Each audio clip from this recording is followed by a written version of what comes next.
सामारे वेझो गोठाणन पुलिस एहलकार ऐं संदसि बिरादरी जे माण्हुनि खिलाफ़ एहतिजाज कयो। गोठ कामिल कलर वासियनि मोहम्मद यूसुफ कलर, वली मोहम्मद कलर, अब्दुल सत्तार कलर ऐं ॿियनि जी अॻवाणीअ में कुनरी लिंक रोड ते एहतिजाजी मुज़ाहिरो करे धरनो हंयो वियो। उन मौक़े ते एहतिजाज कंदड़नि इल्ज़ाम हणंदे चयो त बोदर फार्म पुलिस जे एएसआई अब्दुल सत्तार दल एहलकारनि लाल मोहम्मद, नियाज़ अली दल ऐं ॿियनि गॾिजी असांजी 2 एकड़ ज़रई ज़मीन ते कब्ज़ो कयो आहे, जंहिंजी तां ते हुननि मच्छरजी असां खिलाफ़ ऋण बारे ॾिनो आहे। हुननि चयो त बोदर फार्म पुलिस कूड़ा ड्रामा रचाए असांजे 10 ॼणनि मथां कूड़ो केस दाख़िल कराए असांजा रस्ता बंदि करे छॾिया आहिनि। असांजे बनियन ते गैर कानूनी कब्ज़ा करे वेठा आहिनि।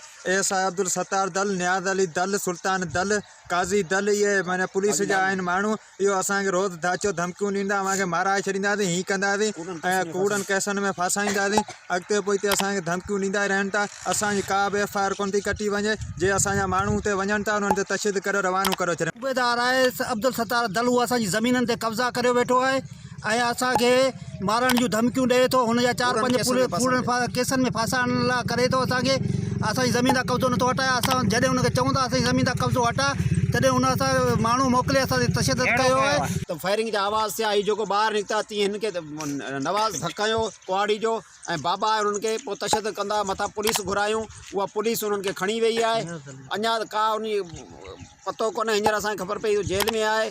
ऐं असां जितो हर अमलदार खे एसपी, DIG, IG सिंध सभिनी खे इहा अपील करियूं था त असांजो केस न वरितो वियो। असीं थाणे ते वियासीं, असांजी का FIR NC का बि दाख़िल न कनि ऐं साणो सॼो उन्हनि जो। हाणे हू चवनि था त तव्हांखे कूड़नि केसनि में तव्हांखे फासाईंदासीं, तव्हांजी बिरादर खे, तव्हांखे सभिनि खे असां कूड़नि केसनि में फासाईंदासीं। असां 10 ॼणनि ते हुननि FIR दाख़िल कराई आहे। एहतिजाज कंदड़नि आला इख्तियारनि खां मुतालबो कयो त पुलिस एहलकारनि ऐं संदसि बिरादरीअ जे साथियुनि खिलाफ़ कानूनी कार्रवाई करे तहफ़्फ़ुज़ ऐं इंसाफ़ फराहम कयो वञे। विज़िट कयो अवामी आवाज़ मीडिया ग्रुप जी वेबसाइट awamiawaz.pk